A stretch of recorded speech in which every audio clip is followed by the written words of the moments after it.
కూడి వచ్చిన మీ అందరికీ ప్రభు అయిన యేసుక్రీస్తు నామములో నా హృదయపూర్వక మంచిదండి. మరి రేపు కమ్యూనిటీ సర్వీస్ ఉంది కాబట్టి త్వరగా ముగించుకుందాం. కొద్దిసారి నేను వాక్యాన్ని చదువుతాను. దేవుని వాక్యాన్ని చదువుతున్న మనము ఏ వాక్యము చదువుతున్నప్పటికీ, ఏ అధ్యాయంలో నుంచి అయినప్పటికీ వాటిల్లో ప్రాముఖ్యమైన అంశాలు ఏమై ఉన్నాయని మనము గుర్తించేవారుగా మనం ఉండాలి. ఉదాహరణకి కానీ మనం బైబిల్లో చూసుకున్నట్లయితే పత్రికల్లో పౌలు అనేక పత్రికలు రాశాడు. ఆ పత్రికలు మనం చదువుతున్నప్పుడు అనేక వాక్యాలు మన జ్ఞాపకం ఉంటాయి. కానీ ఆ పత్రికలు దేనికి రాశాడు, ఎందుకు రాశాడు, ఎవరికి రాశాడు, ఏ సందర్భంలో రాశాడు, ఎటువంటి పరిస్థితులు గుండా ఉన్నప్పుడు రాశాడు అని మనము ధ్యానించేవారుగా మనం ఉండాలి. ఈరోజు యాక్చువల్లీ జాషువా వాక్యం చెప్పాలి. ఆయన ఏమో 6 గంటలకు ఫోన్ చేసి ఆయన నేను వస్తలేదు, మరి వర్షం పడేటట్టు ఉన్నది, మళ్ళీ కూడా పనిచేస్తలేదు, రేపు వస్తానన్నా అన్నాడు. పర్వాలేదు జాషువా, ఏదేమైంది దేవుడు నడిపిస్తాడు, ఏదో ఒక వాక్యము రెడీ చేసుకునే ఉంటాం, మేము ఎప్పుడూ ప్రిపేర్ అయి ఉంటాము, పంచుకుంటాను లేదు జాషువా, నువ్వేం కంగారు పడద్దు అని చెప్తే సరే అన్న, రేపు మార్నింగ్ కలుస్తా అన్నాడు. కాబట్టి ఇంకా కొద్దిగా సమయం ఉంది కాబట్టి సరే ప్రభా ఏం చెప్పాలి అని అన్నప్పుడు కొద్దిసేపు వాక్యాన్ని చూద్దాము అని నా డైరీని తిరిగేసుకుంటున్నప్పుడు పత్రికల్లో నుంచి గల్తీలు రాసిన పత్రిక ధ్యానిస్తూ వస్తుంటే, గల్తీలు రాసిన పత్రికలో 6 అధ్యాయాలు ఉన్నాయండి. 6 అధ్యాయాల్లో 6 ప్రాముఖ్య విషయాలు మనము తెలుసుకోవాలి. మొత్తం పత్రిక, గల్తీ రాసిన పత్రిక మొత్తము మనకు తెలియకపోయినా కూడా వాటిలో ఉన్న సారాంశము, లేకపోతే వాటిలో ఉన్న ప్రాముఖ్యమైన అంశాలు, విషయాలు ఏవైతే ఉన్నాయో అవి మనము గుర్తించేవారుగా ఉండాలి. వాక్యము ధ్యానం చేసినప్పుడు ఆ వాక్యంలో ఏమి కంటెంట్ ఉన్నది అని దేవుడు మనతోనే మాట్లాడతాడు. కాబట్టి వాక్యము ధ్యానం చేయాలి. నువ్వు ధ్యానించినప్పుడే దేవుడు నీతో మాట్లాడగలడు. వాక్య ధ్యానము లేకుండా పై చదువుకుంటూ వెళ్ళిపోతే దేవుని మాటల్ని మనము గుర్తించలేని వారుగా, గ్రహించలేని వారుగా మనము మిగిలిపోతాము అని దేవుడు వాక్యం తెలియజేస్తుంది. కాబట్టి ఎక్కువ వాక్య ధ్యానము మనకుండా పత్రిక చదువుతున్నప్పుడు ప్రాముఖ్యమైన విషయాలని మనం కాన్సన్ట్రేట్ చేయాలి. ఎందుకు ఆయన అంత పర్టికులర్గా ఆయన చెబుతున్నాడు? అవి పత్రికలు ఆనాడు గల్తీలు రాసిన వారికి రాసినప్పుడు ఉట్టి వాళ్ళకే అవి ఏమంటారు, వాళ్ళకు మాత్రమేనా, లేకపోతే నేడు మనకి కూడా అవి అప్లికబుల్ అవుతాయా? కాబట్టి మనకు కూడా నేడు ఈ పత్రికలు మనం చదువుకుంటున్నాము, ధ్యానిస్తున్నాము అంటే ఈ పత్రికల్లో నుంచి అపోస్తుడైన పౌలు ద్వారా ప్రభు యొక్క ఆత్మ మనకి ఎన్నో విషయాలు నేర్పించడానికి ఇష్టపడుతుంది. కాబట్టి పౌలు కూడా ఈ పత్రికలు రాసేటప్పుడు ఆత్మతోనే నింపబడి ఆత్మ ప్రేరేపణ చేత ఈ పత్రికల్ని ఆయన రాసి ఉన్నాడు. కాబట్టి ఈ పత్రికలు చదువుతున్నప్పుడు మనము కూడా దేవుణ్ణి అడగాలి. ఏమని అడగాలంటే, ప్రభా నువ్వు నాతోని మాట్లాడు. ఎందుకు నేను పత్రికలు చదువుతాను, ఎందుకు చదువుతుండగా ఏ విషయాలు నేను తెలుసుకోవాలి, ఏ విషయాలతోని నా జీవితాన్ని నేను సరిదిద్దుకోవాలి అని నువ్వు ప్రభుని అడిగినప్పుడు, వాక్యాన్ని ధ్యానించినప్పుడు తప్పక ప్రభు నీతో ఆయన మాట్లాడే దేవుడు అయి ఉన్నాడు. హల్లెలూయా. కాబట్టి అన్న ఫోన్ చేస్తే అన్న మాట్లాడతాడు, తెలుసులేదు అందరు. ఫోన్ చేసినప్పుడల్లా ఎత్తాలి, తప్పదు, లేకపోతే తర్వాత ఫోన్ చేయాలి. అటు రీతిగానే నాకు ఫోన్ చేసి నేను ఎత్తి మాట్లాడినట్టు ప్రతిసారి బైబిల్ చదువుతున్నప్పుడు ప్రభుని అడగాలి. ఏమనంటే, ప్రభు నువ్వు నాతో మాట్లాడు. ఫర్ ఎగ్జాంపుల్ ఫోన్ చేస్తున్నామంటే మళ్ళీ ఒకవేళ ఫోన్ లేకపోతే ఏమనుకుంటాం, అట్లీస్ట్ 3వ సారి ప్రయత్నిస్తున్నప్పుడన్నా ఆన్సర్ చేస్తాడేమో. అటు రీతిగానే వాక్యాన్ని కూడా మనము శ్రద్ధ వహించి నువ్వు నాతో మాట్లాడు ప్రభు అని అడిగితే కనుక దేవుడు తన ఆత్మతో నిన్ను బలపరిచి ఆయన మాటల్ని గుర్తించేవాడుగా, గ్రహించేవాడుగా, ఆ మాటలు నీ జీవితంలో అమలుచుకునే రీతిగా ఆయన నీతోని మాట్లాడి నిన్ను బలపరుస్తాడు, నిన్ను సరిదిద్దుతాడు.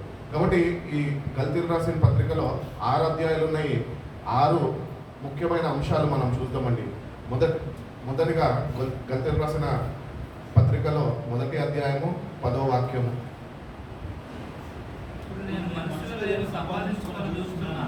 మనుషుల యొక్క దయను నేను సంపాదించుకోవడం చూస్తున్నానా?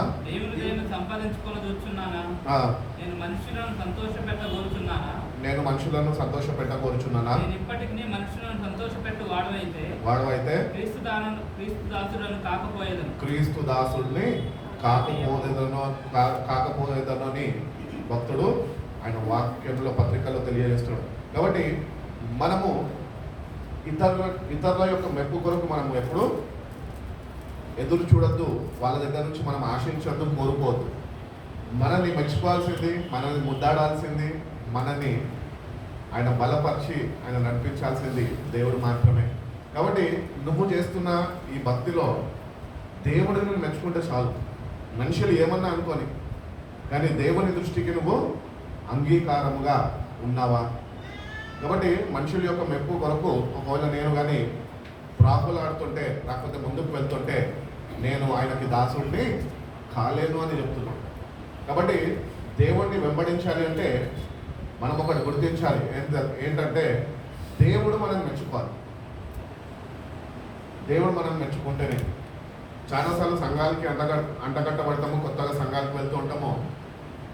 సంఘ కాపరి మీ యొక్క రావడాన్ని బట్టి మిమ్మల్ని మెచ్చుకుంటూ ఉంటాడు. అప్పుడు అనుకుంటుంటాం, అమ్మ మా పాస్టర్ గారు నేనంటే చాలా ప్రేమ, నన్ను చాలా మంచిగా మెచ్చుకుంటాడు అని మనుషుల ముఖం వైపు చూస్తుంటాము. మనం అక్కడ గుర్తించాలి ఏంటి అంటే, మందిరానికి వెళ్ళిన నేను, వాక్యాన్ని వింటున్నా నేను, ప్రార్థన చేసుకుంటున్నాను నేను, పాటలు పాడుతున్నా నేను, దేవుడు నన్ను మెచ్చుకుంటున్నాడు. ఒకవేళ దేవుడు నిన్ను మెచ్చుకోలేని స్థితిలో నువ్వు ఉంటే కనుక నీ జీవితాన్ని నువ్వు సరిదిద్దుకొని దేవుని దృష్టికి అంగీకారమైన బిడ్డగా జీవించడము ప్రారంభించాలి అని దేవుడు కోరుకోడు. అప్పుడే నువ్వు ఆయనను వెంబడించగలవు. మందిరానికి వచ్చినంత మాత్రాన యేసయ్యను వెంబడించలేము. కాబట్టి యేసయ్య నీ వెంబడించే వారుగా మనం ఉండాలి అంటే ఆయన మనం మెచ్చుకునే వారుగా మన ప్రవర్తన సరిదిద్దుకోవాలి అని దేవుడు తెలియజేస్తున్నాడు. కాబట్టి మనుషుల యొక్క మెప్పు కొరకు మనం ఎప్పుడూ ఆశించద్దు, కోరుకోవద్దు. ఎందుకంటే మనుషులు ఎట్లాంటి వాళ్ళు తెలుసు కదా, నువ్వే గ్రేట్ అంటారు. దాని తర్వాత కొద్దిగా ఇబ్బంది వచ్చిందనుకో, నీ అంత వేస్ట్ ఫీల్ ఇంకొకటి లేడు అని వాళ్ళే అంటారు. అదే దేవుడు అంటే రీతిగా అన్నాడండి. దేవుడు ఎట్లా అంటే నువ్వు ఎంత వేస్ట్ ఉన్నప్పటికీ నేను పర్ఫెక్ట్గా చేసే దేవుడు ఆయన. కాబట్టి దేవుడు ఎవరిని ఆయన దగ్గరకు వచ్చిన వారిని త్రోసివేసే దేవుడు కాదు. కాబట్టి నిజంగా మనం ఆయన వెంబడిస్తున్నప్పుడు ఆయన దృష్టికి మనం అంగీకారంగా ఉన్నామా, ఆయన మనం చూసి, మన భక్తిని చూసి ఆయన మనం మెచ్చుకోగలుగుతున్నాడు.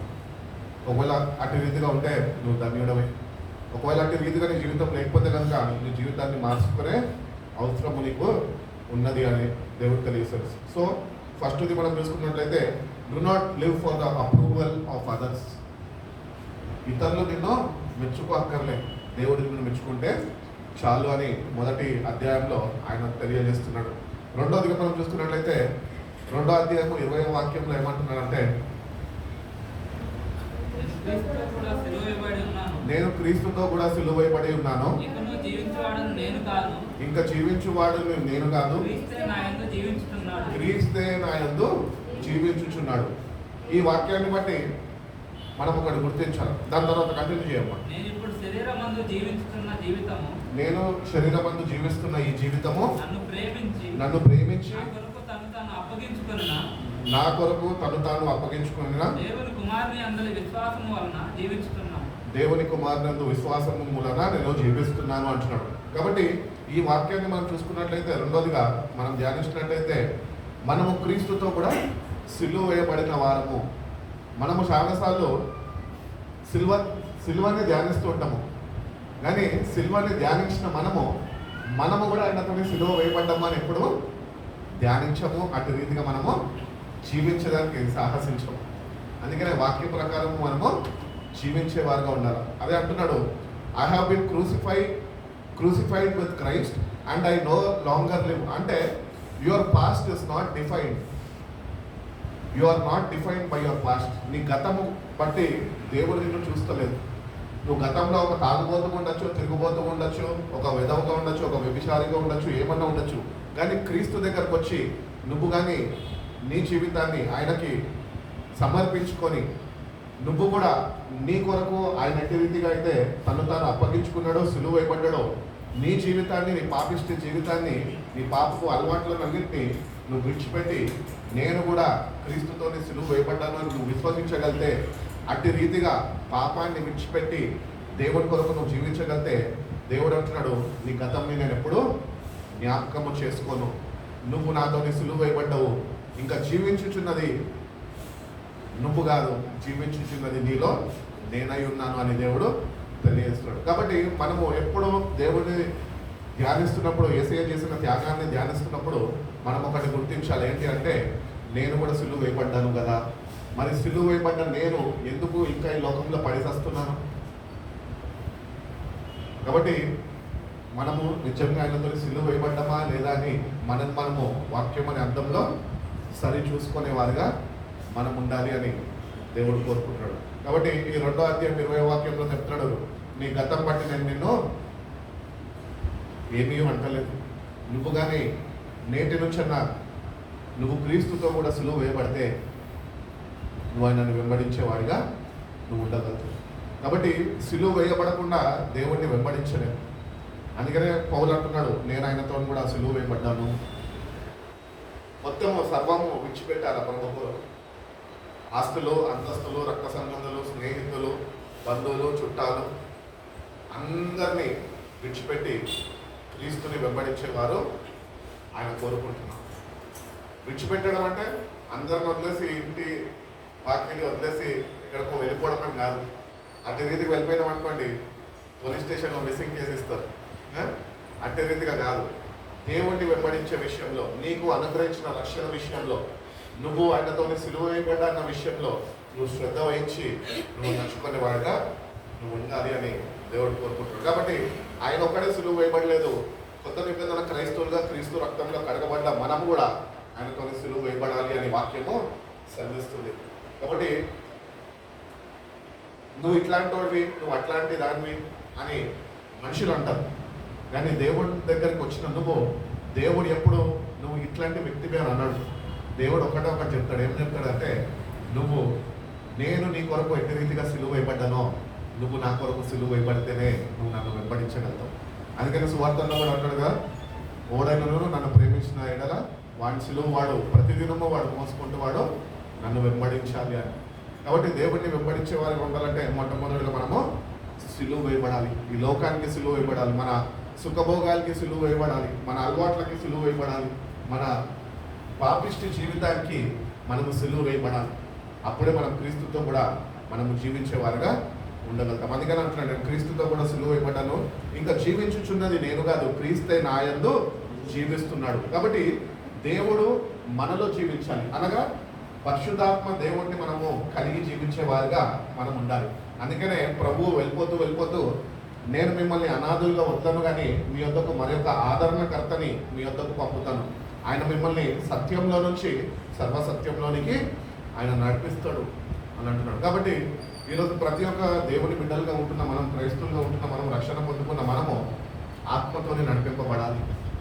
ఆత్మతోనే మనము నడిపింపబడే వారిగా మనం ఉండాలి అని దేవుడు కోరుకుంటున్నాడు. కాబట్టి నువ్వు కానీ నిజంగా నీ జీవితంలో సిలువ వేయబడిన అనుభవంలో కానీ నన్ను నడిపించు ప్రభా, అట్టి రీతిగా నడుచుకునే కృపను నా జీవితంలో విస్తరింపజేయ ప్రభా, నేను కూడా ఈ లోకానికి సిలువ వేయబడి నిన్ను వెంబడిస్తాను ప్రభా అని ప్రభు నిన్ను వేడుకుంటే కనుక ప్రభు తప్పక సిలువ వేయబడిన అనుభవంలోనికి ఆయన నిన్ను నడిపిస్తాడు. మనందరికీ తెలుసు యేసయ్యను ఎట్లా సిలువ వేశారు. కొండ మీద తీసుకెళ్లారు, చెక్కకి ఆయనని మేకులకి తోలి ఎలాడదీశారు. కాబట్టి ఈ అనుభవంలో ఉంటున్న మనము ఆయన సర్వాన్ని, తన ప్రాణాన్ని కూడా ఆయన అప్పగించేసి ఉన్నాడు. కాబట్టి మనం కూడా మన జీవితాల్లో ఆయనతోనే కూడా సులువు వేయబడాలి అంటే మనము కలిగి ఉన్న సమస్తాన్ని మనం అప్పగించేశారు ఆయనకి. మనం ఎప్పుడైతే ఆయనకు అప్పగించేస్తామో అప్పుడు సులువు వేయబడిన అనుభవం ఏంటో ప్రభు నీకు నేర్పించగలుగుతాను అని దేవుడు తెలియజేస్తున్నాడు. కాబట్టి ఈ సిలువ వేయబడిన అనుభవంలోనికి దేవుని బిడ్డలైన మనము నడుచుకోవాలి. పౌలు చెప్పాడు 4 మాటలు, నేను క్రీస్తుగా కూడా సిలువ ఇవ్వబడ్డాను, జీవించుచున్న నేను కాదు క్రీస్తే నాయన జీవించుచున్నాడు అని వాక్యం చెప్పేసి సరిపోదు, అనుభవం కావాలి. అనుభవం కూడా నన్ను నడిపించు ప్రభువా అని నువ్వు ప్రభుని అడిగితే, ప్రభు ఈ లోకంలో నువ్వు ఎట్టి రీతిగా సిలువ వేయబడిన అనుభవంలో నడుచుకోవాలో ఆయన నీకు నేర్పిస్తాను అని దేవుడు తెలియజేస్తాడు. మూడోదిగా మనం చూసుకున్నట్లయితే 3:27 వాక్యం చదువుకుందామండి.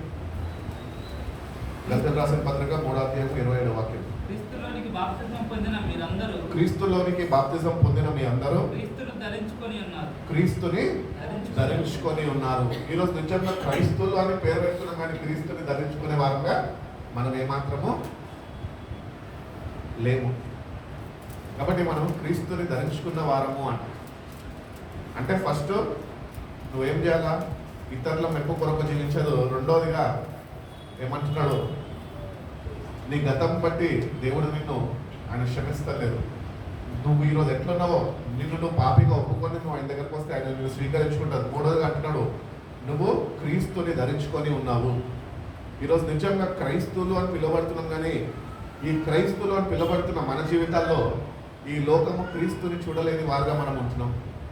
అందుకనే మనం కూడా మన జీవితాన్ని ఎట్టి రీతిగా ట్రాన్స్ఫార్మ్ చేయమని దేవుణ్ణి అడగాలంటే, ప్రభువా ఈ లోకంలో జీవించినంత కాలము నిన్ను కనపరిచేవాడిగా, నిన్ను చూపించేవాడిగా, నిన్ను పోలి నడుచుకునేవాడిగా నువ్వు నన్ను మార్చు ప్రభు అని ప్రభుని మనం వేడుకోవాలి. Your worth is in Christ, not in your job and not in your education. నీ విలువ క్రీస్తులో ఉన్నది. కాబట్టి అందుకనే ప్రభు అంటున్నాడు, మీరు విలువ పెట్టి కొనబడ్డవారు, ఆయన రక్తాన్ని చిందించి విలువపెట్టి ఆయన సంపాదించుకున్నాడు, తన సొంతగా మార్చుకున్నాడు. కాబట్టి మన విలువ ఈ లోకంలో ఉండకపోవచ్చు, కానీ మన విలువ ఆయనలో ఉంది అని మనం ఎప్పుడూ మర్చిపోవద్దు అని వాక్యం సజెస్తుంది.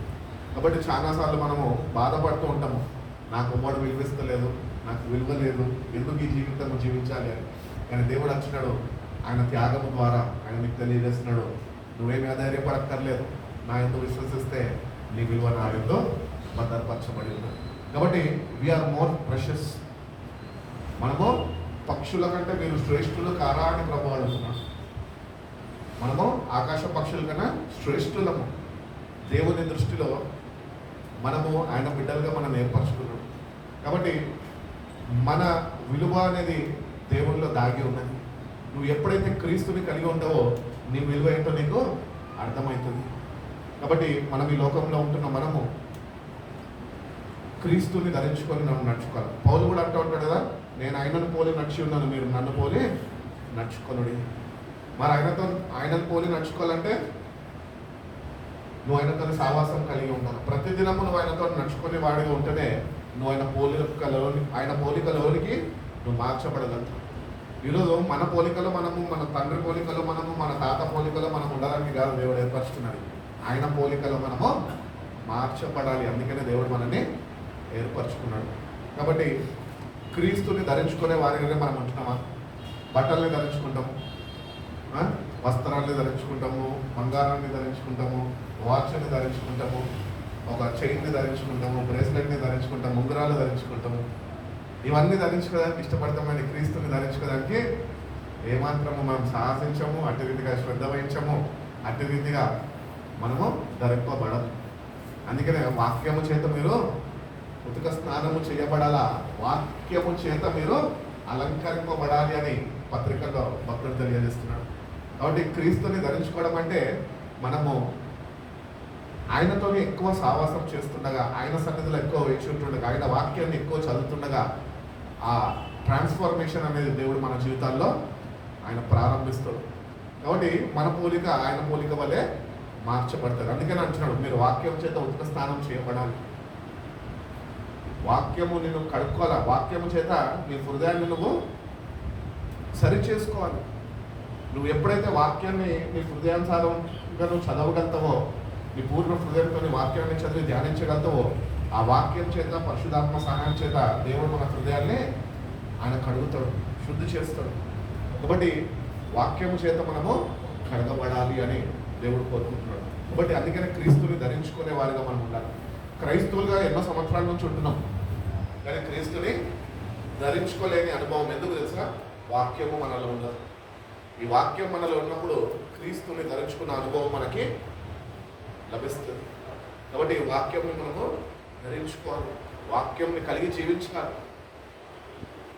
అందుకనే యేసుప్రభు వారు చెప్తున్నారు, ఏమని చెప్తున్నారంటే, మనిషి రొట్టె వల్ల కాదు కానీ దేవుని నోట నుంచి వచ్చే ప్రతి ఒక్క మాట వల్ల వాడు జీవిస్తాడు.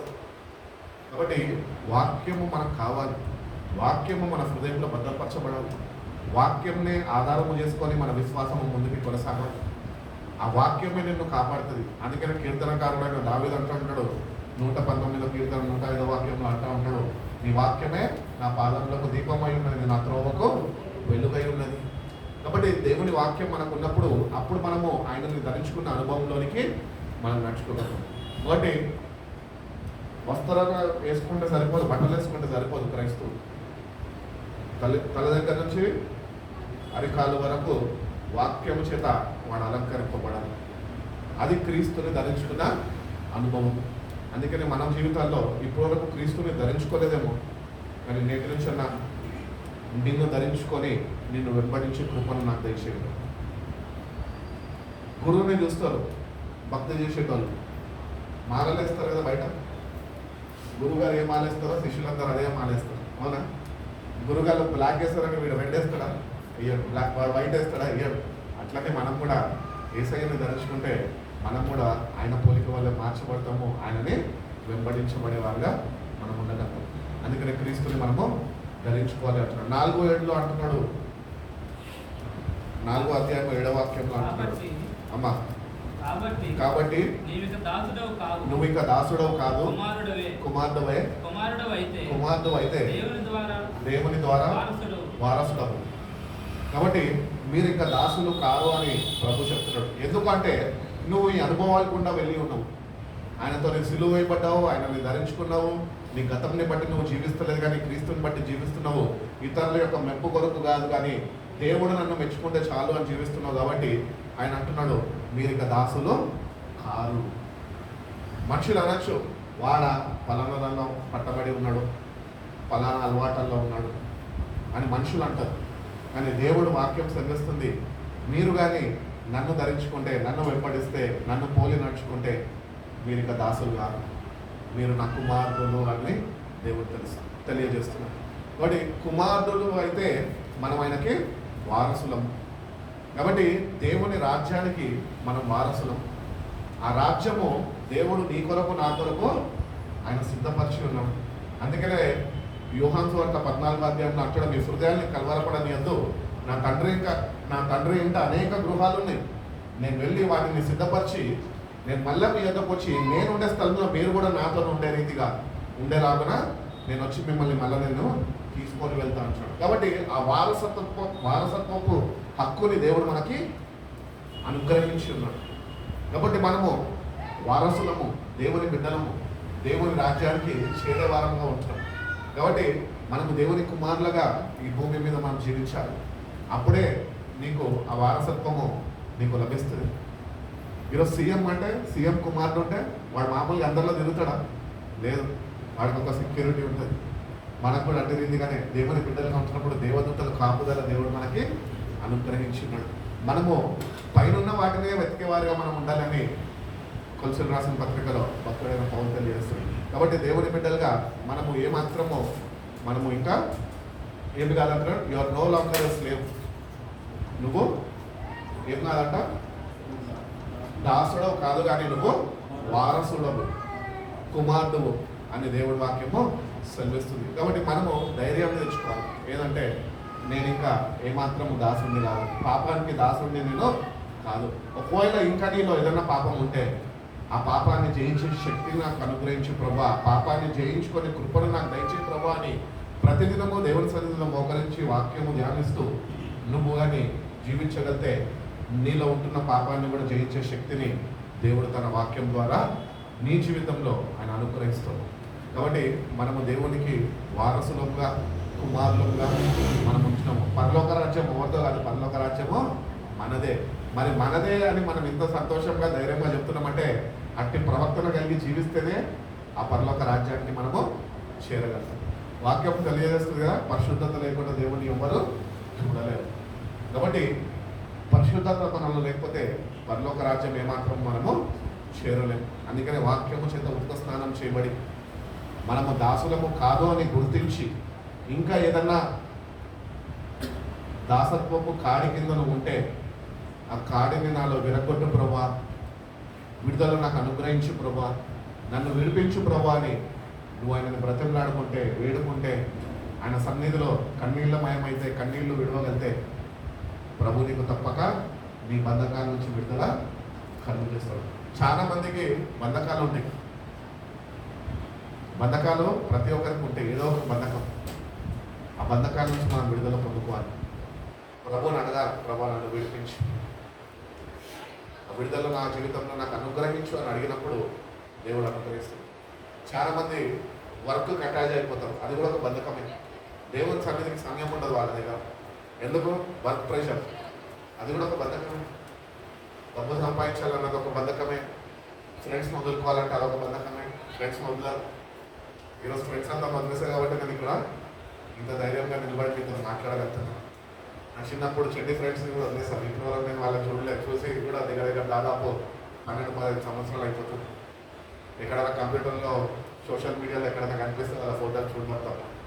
కాబట్టి ఈ అపవాది అయిన సాతాను దేవుని బిడ్డల్ని వాడు కొన్ని బంధకాల్లో వాడిస్తాడు.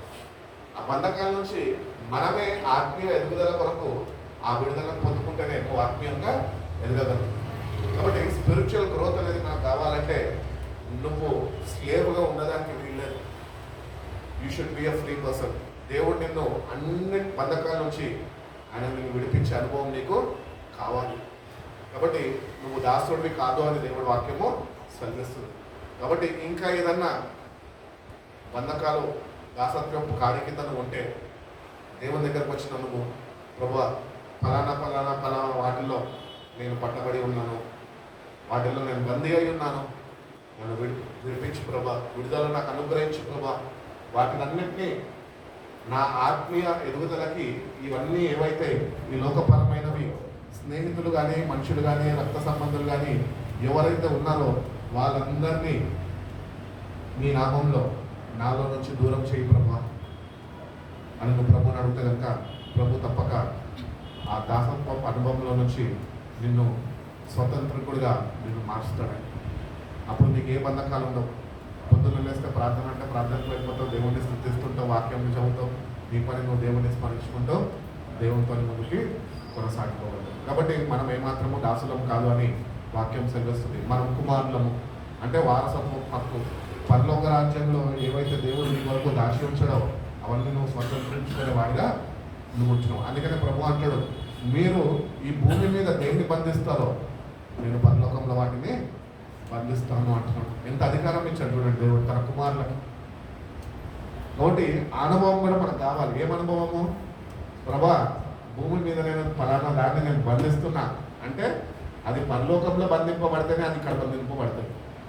కాబట్టి నీ విశ్వాసము, నీ ప్రార్థన ఎట్లుండాలి అంటే అది పరలోకంలో బంధింపబడే రీతిగా దేవుడు పరలోకంలో దాన్ని బంధించగానే ఈ భూమి మీద నువ్వు దేన్నైతే బంధిస్తావో అది కూడా బంధింపబడుతుంది. అధికారము కలిగిన నామము దేవుడు మనకి ఇచ్చాడు. కాబట్టి దేవుని బిడ్డలుగా జీవిస్తున్న మనమైన కుమారులుగా, వారసులుగా ఉన్నాం. పరలోక రాజ్యాన్ని దేవుడు మన కొరకు సిద్ధపరిచి ఉన్నాడు. ఇప్పుడు వారసులకి పెద్దవారు వెళ్ళిపోయినాక వారసత్వపు హక్కు వస్తుంది. తల్లిదండ్రులను అంతకాలమో వాళ్ళు చెప్పినట్టు వినాలి. కానీ ఎప్పుడైతే తల్లిదండ్రులు మనల్ని విడిచిపెట్టి దూరం అయిపోతారో దాని తర్వాత యజమానిని నేనైపోతా, ఇప్పుడు నా ఇష్టం. అటు రీతిగా పరలోక రాజ్యం అంతా దేవుడు మనకి ముందుగానే సిద్ధపరిచి ఇచ్చేసాడు. వారసత్వ హక్కు మీకే ఇచ్చాడు. కాబట్టి ఈరోజు వారసత్వ హక్కుని కలిగిన మనము స్వతంత్రించుకునే విషయంలో శ్రద్ధ వహించాలి. మందిరానికి వచ్చినంత మాత్రాన పరలోక రాజ్యానికి వెళ్ళిపోము, ప్రార్థన చేసినంత మాత్రాన పరలోకంకి చేరము. కాబట్టి పరలోక రాజ్యానికి చేరాలి అంటే ప్రభు యొక్క సహాయం మీద ఆధారపడాలి, ఆత్మతోని నింపబడాలి, ఆత్మతోని కూడా నడిపింపబడాలి, వాక్యాన్ని కలిగి జీవించే వారంలో మనము ఉండాలి అంటున్నాం. కాబట్టి మనము దేవుని కుమారులము అని ఎప్పుడు మనము మర్చిపోవద్దు అని దేవుని వాక్యం సెలవిస్తుంది. 5వదిగా మనం చూసుకున్నట్లయితే 5వ అధ్యాయము 25వ వాక్యము, మనము ఆత్మను అనుసరించి జీవించు వారమైతిమా, మనము ఆత్మని అనుసరించి జీవించే వారమైతిమా, ఆత్మను అనుసరించి క్రమముగా నడుచుకుందాం, ఆత్మని అనుసరించి క్రమముగా నడుచుకుందాము. Since we live by the spirit let us also keep in step with the spirit. కాబట్టి ప్రభువా ఆత్మతో నింపు అని ప్రార్థన చేసుకుంటే నింపుతాడు. కానీ నువ్వు కానీ ఆత్మతో నడుచుకోకపోతే ఆయన నిన్ను విడిచిపెట్టి వెళ్ళిపోతాడు. అందుకనే దేవుడు వాక్యం సెలవిస్తుంది, నువ్వు ఆత్మ మూలంగా నువ్వు జన్మించావు, ఆత్మతో కూడా నువ్వు నడవడము నేర్చుకో. అందుకనే దేవుని వాక్యం సెలవిస్తుంది, ఎవరైతే ఆత్మ చేత నడిపింపబడతారో వాళ్ళు మాత్రమే దేవుని కుమారులు అని సెలవిస్తుంది. Those who are led by the spirit are the sons of God. కాబట్టి ఆత్మ మూలంగా మనం జన్మించాలి, ఆయనని వెంబడించేవారుగా ఉండాల. అట్టి రీతిగానే ఆత్మ సహాయం చేత మన ప్రతి ఒక్క అడుగుని మనము వేసేవారిగా మనం ఉండాలి. దేవుని అడగాలి, ప్రభు నీ ఆత్మతో నన్ను నడిపించు, నీ ఆత్మతో నాకు బోధించు, నీ ఆత్మతో నన్ను బలపరచు, నీ ఆత్మతో నన్ను నింపు, నీ జ్ఞానోదయం నాకు కలిగచేయి నీ ఆత్మతోనే అని దేవుని అడిగితే కనుక దేవుని ఆత్మతోని ఆయన నిన్ను బలపరుస్తుంది. ఆత్మతోని కలిసి జీవించే అనుభవం మనకు కావాలి. ఇదేంటండి ఆత్మలతో కలిసి జీవించే అనుభవం అవుతుందంటే, అవును, దేవుని వాక్యం సెలవిస్తుంది. నువ్వు ఆత్మ మూలంగా జన్మిస్తే నువ్వు పరిశుద్ధాత్మని కలిగి జీవిస్తావు. ఈరోజు పరిశుద్ధాత్మని నువ్వు కలిగి జీవిస్తలేదు అంటే నువ్వు ఆత్మ మూలంగా ఇంకా జన్మించలేదు. ఒకడు నీటి మూలంగాను ఆత్మ మూలంగాను వాడు జన్మిస్తేనే వాడు పరలోక రాజ్యము చేరుతాడు అని ఎవరితో చెప్తున్నాడు? నికోదేముతోని చెప్తున్నాడు. నీటి మూలంగా ఆత్మ మూలంగా మనము నీటి బాప్తిజం తీసుకున్నాం, మరి ఆత్మ అభిషేకం కావాలి కదా, ఆత్మ బాప్తిజం కూడా కావాలి కదా. అందుకనే యోహాన్ అంటాడు, బాప్తిజం ఇచ్చి యోహాన్ అంటాడు, నేనైతే ఇప్పుడు మీకు నీటితో బాప్తిజం ఇస్తున్నా కానీ నా వెనుక వచ్చి ఆయన దేంతో ఇస్తా అన్నాడు బాప్తిజము? పరిశుద్ధాత్మతోనూ అగ్నితోనూ బాప్తిజం ఇస్తాడు.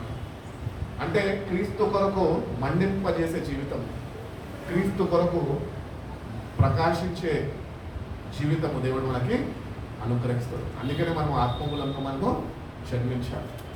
బాప్తిజం తీసేసుకున్నాము, రక్షణ పొందుకున్నాము, బార్న్ అగైన్ అంటున్నాము, కానీ బార్న్ అగైన్ ఎక్స్పీరియన్స్ మనలో లేదు. మరి బార్న్ అగైన్ ఎక్స్పీరియన్స్ మనలో తిరిగి జన్మించిన అనుభవంలోనికి మనం వెళ్ళాలంటే మనము ఆత్మమూలంగా కూడా బాప్తిజము పొందుకోవాలి. ఈ ఆత్మమూలంగా బాప్తిజం ఇచ్చేది దేవుడే, తన పరిశుద్ధ ఆత్మతోనే నేను ఆయన అభిషేకిస్తాడు. కాబట్టి ఆత్మమూలంగా మనము జీవించేవారుగా మనం ఉంటున్నాం. Don't be led by the feelings and emotions of others. ఇతరులు ఏవో అంటున్నారు, కించపరిచే మాటలు అంటున్నది, వాటిని బట్టి నువ్వు ఇమోషనల్గా ఫీల్ అయిపోయి నడుచుకోకు. చాలాసార్లు ఇమోషనల్స్ చాలా కనిపిస్తుంటాయి చర్చిలో. నాకు బాగానే ఉంటారు, చర్చికి రావడం భర్తతోనో భార్యతోనో పోట్లాడో, లేకపోతే ఫ్రెండ్స్తో హాస్టల్లో పోట్లాడి వస్తారు. వారం మొత్తం బాగానే ఉన్నారు, కానీ పోయిపోయి ఆదివారం ఇది నాతో పెట్టుకుందని చెప్పి మనసునంతా పాడు చేసుకొని స్థిరమైన మనసుని పోగొట్టుకొని ఆమెమో అన్నదని చెప్పి ఇక్కడికి వచ్చి ఓర్మని ఏడుస్తూ ఉంటారు. ఎందుకు? దేవుడు చచ్చిపోయింది ఏడవానికి, ఆయన సజీవుడే కదా. నువ్వు అక్కడ ఎవరో ఏవో అన్నారు, ఆ ఫీలింగ్స్ అన్నిటితో ఇమోషన్స్ పెంచేసుకొని ప్రభా ఏంటి ప్రభా ఫలానా సహోదరు కానీ కన్నది అని ప్రభు దగ్గర చేయిస్తుంటాం. అందుకనే మనం ఒకటే గుర్తించాలి, ఆత్మ చేత నడిపింపబడితే, ఆత్మ చేత జీవిస్తే నువ్వు ప్రభువులో ఆనందించేవాడిగా ఉండగలుగుతావు. పౌలు శీలని చెరసాలలో వేశారు, బంధించేశారు. వాళ్ళు పాటలు పాడుచు దేవుడిని స్తుతించారు. ఎందుకు తెలుసా? వాళ్ళు అట్టి రీతిగా కూడా అంత కష్టాల్లో ఉంటున్నప్పుడు కూడా వాళ్ళు సంతోషంగా దేవుడిని స్తుతించి అపోస్తులైన పౌలు అట్టి రీతిగా పత్రికలు రాయగలిగాడు చెరసాలలో నుంచి. అంటే ఆత్మ చేత నింపబడి ఉన్నవాడు. అక్కడ చెరసాలలో నన్ను వేసేసారే, అయ్యో ఈ బాధలు ఎందుకు, నాకు ఎందుకు ఈ కష్టము, నాకెందుకు ఈ హింసలు అని అనుకోలే. ఎందుకంటే ఆయన ఆత్మమూలంగా జన్మించిన అనుభవంలో ఆయన ఉన్నాడు. కాబట్టి పత్రికలు రాస్తూ ఆయన అంటున్నాడు, ఆ బంధకాల్లో ఉండి కూడా ప్రభునందు ఆనందించుడి, నేను మళ్ళా చెప్పుచున్నాను, ప్రభునందు ఆనందించండి అని ఆయన అంటున్నాడు. ఈ అనుభవం మనకు కావాలి. ఎవరో ఏదో అన్నారని మనం కృంగిపోక్కర్లేదండి. దేవుడు మనల్ని ఏమనుకుంటే చాలు. అర్థమైందా? దేవుడు మనల్ని ఏమనద్దు. మనమైన దృష్టికి యథార్థవంతులుగా, నీతిమంతులుగా, ఆయన దృష్టికి అంగీకారంగా ఉంటే చాలు. మనము మనుషుల ఎమోషన్స్ని పట్టుకొని మనుషుల యొక్క ఫీలింగ్స్ని పట్టుకొని మనము కృంగిపోవద్దు ఎప్పుడు. అందుకని ఆత్మతో నింపబడితే ఈ మనుషుల యొక్క మాటలు మనము ఎక్కువగా శ్రద్ధ వహించం, కృంగిపోం, ధైర్యంగా ఉండగలుగుతాం. ఎందుకంటే ఆత్మ మూలంగా జన్మించిన వారం. కాబట్టి మన ఎమోషన్స్ని మనం ఆధారం చేసుకోవద్దు, కానీ దేవుని యొక్క ఆత్మని ఆధారం చేసుకొని మనము ముందుకు నడుచుకునే వారుగా మనం ఉండాలి అని దేవుడు తెలియజేస్తున్నాం. Be led by the spirit, ఆత్మతోనే మీరు నడిపింపబడాలి. Let not your emotions and your feelings control you. చాలాసార్లు నీ ఇమోషన్స్ నీ ఫీలింగ్స్ నిన్ను కంట్రోల్ చేస్తాయి. అవి రెండు నిన్ను కంట్రోల్ చేస్తే దేవుని ఆత్మ నిన్ను కంట్రోల్ చేయలేదు. అందుకనే ఆత్మతో నిన్ను కంట్రోల్ చేయబడితే నీ ఇమోషన్స్ నీ ఫీలింగ్స్ నిన్ను కంట్రోల్ చేయలేవు. హల్లెలూయా. కాబట్టి నీ ఇమోషన్స్ నీ ఫీలింగ్స్కి ఎక్కువ ప్రాధాన్యత ఇవ్వద్దు, కానీ దేవుని యొక్క ఆత్మకి నువ్వు ఎక్కువ ప్రాధాన్యత ఇస్తే అది నిన్ను ఎక్కడ ఇమోషనల్గా కృంగిపోకుండా ఫీలింగ్స్తోని హట్ కాకుండా నిన్ను కాపాడి ప్రభు ఉన్నాడు అని ధైర్యపరిచి నిన్ను నడిపిస్తుంటుంది. ఆ రోజు మనం చూసుకున్నట్లయితే 6వ అధ్యాయం 9వ వాక్యంలో మనము మేలు చేయటి యందు విసుకకయుందుము. మనము మేలు చేయటందు విసుకక ఉందుము. మనము అలయక మేలు చేస్తమే గాని మనం అలయక మేలు చేస్తమే కానీ తగిన కాలమందు పంట పోదు. let us not become weary in doing good, for at the proper time we will reap the harvest if we do not give up. కాబట్టి మనము ఎప్పుడు కీడు చేసిన వాళ్ళకు కూడా మనం మంచి చేసే వారుగా మనం ఉండాలి. అది క్రీస్తుని పోలి నడుచుకున్న అనుభవము, క్రీస్తుని ధరించుకున్న అనుభవం. యేసయ్య వచ్చాడు ఈ భూమి మీద, తన పరిచర్యను ప్రారంభించాడు. అనేక నిందలు అవమానాలు ఆయన భరించి ఉన్నాడు. అట్టి రీతిగానే ఆయన శ్రమలు అనుభవించి ఉన్నాం. నీ కొరకు నా కొరకు ఆయన ముఖం మీద ఉమ్ము వేయబడ్డది, కొరడంతో మీపంగా దున్నబడ్డది, తల మీద శిరస్సు మీద ముళ్ళ కిరీటము ధరింపబడ్డది, చేతులకి మేకులు కొట్టబడ్డాయి, కాళ్ళకి మేకులు కొట్టబడ్డాయి, పక్కకి బల్లెపోటు. అప్పటికి కూడా ప్రభు అంటున్నాడు శిలువ మీద నుంచి, వీరు ఏమి చేస్తున్నారో వీళ్ళకి తెలియదు, అయితే వీళ్ళని క్షమించి ప్రభు దేవా అని దేవుడికి వెళ్తున్నాడు. మంచి పని కాదు. ఆ మంచి మనం చేయగలుగుతున్నాము. మనం ఎవరన్నా ఒక్క మాట అంటే చాలు, వాడే తిరగడం ఏందో కానీ వారకన్నా 10 అడుగులు మనము పైకి ఎగురుతాం. అంటే ఇది సాధారణ ధరించుకున్న అనుభవం. కాబట్టి నువ్వు ఎక్కడన్నా ఎవరన్నా ఏమన్నా అన్నప్పుడు సహించుకునే ఓపిక సహనంలో ఉండాలి. అసలు ఎందుకు అన్నారు వాళ్ళు? నువ్వు ఏదైనా పొరపాటు చేస్తే కదా వాళ్ళు అంటారు. ఒకవేళ లేదు కావాల్సింది ఎంత మోపరే అనుకో, మోపని ఏం చేస్తావు? తప్పదు, పరిష్కారము దేవుడు ఇస్తాడు. దాన్ని నువ్వు ఎట్లుండాలా? మంచి చేసే వాడిగానే ఉండాలి అంటే దేవుడు కోరుతాం. Don't go weary while doing good. సరైన సమయం వస్తుంది, దేవుడు నిన్ను తప్పక రక్షిస్తాడు. కాబట్టి దేవుని బిడ్డలుగా ఈ లోకంలో జీవిస్తున్న ఈ కొద్ది కాలము మనం ఇతరులకి మేలు కలిగించే వారిగానే ఉండాలి, మంచి చేసే వారిగానే మనం ఉండాలి. కానీ ఇతరులకి కష్టపెట్టే వారిగా ఏమాత్రము మనము ఉండకూడదు అంటున్నాడు. కాబట్టి ఆయన రావడం ద్వారా ఈ భూమికి కష్టమా సుఖమా? సుఖమే. నశించుచున్న వారిని అందరినీ వెతికి రక్షించి భయంకరమైన అగ్ని నుంచి తప్పించి వాళ్ళని ఆ పరలోక రాజ్యానికి ఆయన చేరవడానికి తన ప్రాణాన్ని సైతము ఆయన అర్పించాడు. ఎంత గొప్ప త్యాగం అండి! ఎవరు చేయగలుగుతారు? ఎవ్వరు చేయలేరు. ఏ నరుడు ఈ భూమి మీద జన్మించినాడు చేయలేడు. కాబట్టి దేవుడు నిన్ను నన్ను అంతగా ప్రేమించాడు.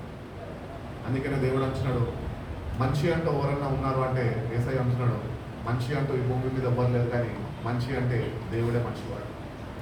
అందుకనే God is good all the time అని చెప్తా ఉంటాం కదా. And all the time God is good. ఆయన మంచి దేవుడు అయి ఉన్నాడు. ఆయన మంచి చేసేవాడై ఉన్నాడు. మంచిగా జీవించడం నేర్పించేవాడై ఉన్నాడు. నువ్వు ఆయన దృష్టికి అంగీకారంగా నడుచుకునే కృపని అనుగ్రహించే దేవుడై ఉన్నాడు. కాబట్టి మనము ఎక్కడన్నా శత్రువుల సైతం కూడా మనం ప్రేమించిన వారిగా ఉంటాం. అందుకనే మన శత్రువులని మనం ప్రేమించడం ప్రారంభిస్తే అంట మన శత్రువులని మిత్రులుగా మారుస్తాడు. కాబట్టి క్రైస్తవుడికి శత్రువుడు వాళ్ళు ఈ భూమి మీద ఉంటే వాడు కేవలం అపవాది తప్ప ఇంకా మరి వేరే ఒక్కరు ఉండకూడదు. అందరితోనే సమాధానం కలిగి శాంతి కలిగి మనం జీవించాలి. దేవుని బిడ్డలు అని ఒక గుర్తింపు ఇతరులు మనల్ని చూడాలి. నేను మారానని నీ సాక్ష్యం నువ్వు చెప్పుకుంటే సరిపోదు. పక్కన వాళ్ళు నీ గురించి సాక్ష్యం ఇచ్చే రీతిగా నీ జీవితము మార్చబడాలి అంట. కాబట్టి 6 అంశాలు చూసుకున్నాం. ఫస్ట్ది ఇతరులకు మెప్పు కొరకొద్దు. ఇంకొకటి నీ గతాన్ని బట్టి దేవుడు నీకు తీర్పుని తీర్చని అంటున్నాడు. మూడవదిగా నువ్వు నీ విలువ క్రీస్తులో దాగబడి ఉన్నది. 4వదిగా నువ్వేమాత్రమో దాసుడివి కాదు, నువ్వు దేవుని కుమారుడివి. 5వదిగా ఆత్మచేత నడిపింపబడు. నీ ఫీలింగ్స్ కాదు, నీ ఇమోషన్స్ కాదు, you have to be led by the spirit.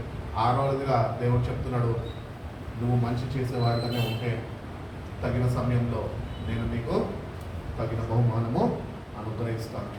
కాబట్టి ఈ 6 అధ్యాయాల్లో 6 ప్రాముఖ్యమైన విషయాలు దేవుడు మనతో మాట్లాడి ఉన్నాడు. మన జీవితాలు ఎట్లా ఉన్నాయి ఈరోజు? ఆ వాక్య ప్రకారం నడుచుకుంటున్నాం.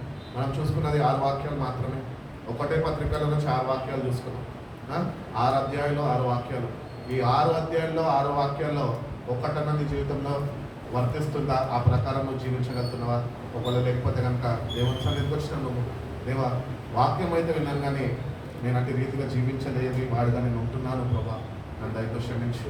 నువ్వు కార్చిన రక్తం చేత నన్ను కడుగు. ఆ మార్పుని నాలో నూతనంగా పుట్టించు ప్రభా. ఎటు రీతిగా అయితే పత్రికల్లో మీరు ఆత్మచేత నీ దాసుడిని నువ్వు ప్రేరేపించి ఈ మాటలు మాకు అందజేస్తారో అట్టి రీతిగా నేను నడుచుకునే కృప, అటువంటి భాగ్యాన్ని నాకు కూడా అనుగ్రహించు ప్రభా. నేను కూడా అట్లా నడుచుకుంటాను, నేను వెంబడించే వాడిగా ఉంటాను. అటు నమ్మకమైన వెంబడించే బిడ్డగా నువ్వు నాకు సహాయం చేయ ప్రభా అని ప్రార్థన చేసుకుంటే కనుక దేవుడు తప్పక తన ఆత్మతో నేను బలపరుస్తాడు. అటు రీతిగా నడుచుకునే కృపను కూడా దేవుడు మనకు అనుగ్రహిస్తాడు. దేవుడు అటువంటి కృప మనందరికీ అనుగ్రహించి తన ఆత్మతో మనం బలపరిచి నడిపించిన కాక కళ్ళు మూసుకుందాం, ప్రార్థన చేసుకున్నాం. ప్రశాంతం నడుపుతున్నాను.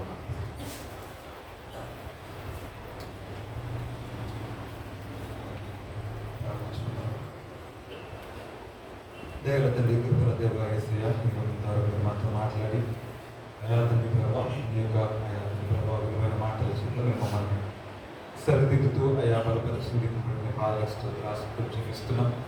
అయా తండ్రి పౌలు అయా తండ్రి ప్రభావ గలతీయులకు రాస్తూ అయా తండ్రి ప్రభావ ఎన్నో విషయాలు అయా తండ్రి ప్రభావ అయా మాతో తెలియజేసిన దీన్ని బట్టి ప్రభావ నీ పాదాల కృతజ్ఞత తెలియజేస్తున్నాం. అవును ప్రభావ, ఈ లోకంలో మనుషుల దయ కొరకు మేము ఆశపడకుండా తండ్రి ఈ ప్రభా నీ మీద ఆనుకొని అయా తండ్రి నీ వలన మెప్పగలుగుతా అది భాగ్యము అని ప్రభా మేము ఎరుగునట్లుగా తండ్రి మీరు మాతో మాట్లాడి తండ్రి నీ కొరకు అయా తండ్రి ప్రభా ఏ విధమైన అయా మనుషుల మెప్పును కోరకుండా తండ్రి మీ కొరకు మేము అయా వాడుబడి పాత్రలుగా మా జీవితాలను సరిచేయమని ప్రార్థిస్తున్నాం ప్రభా.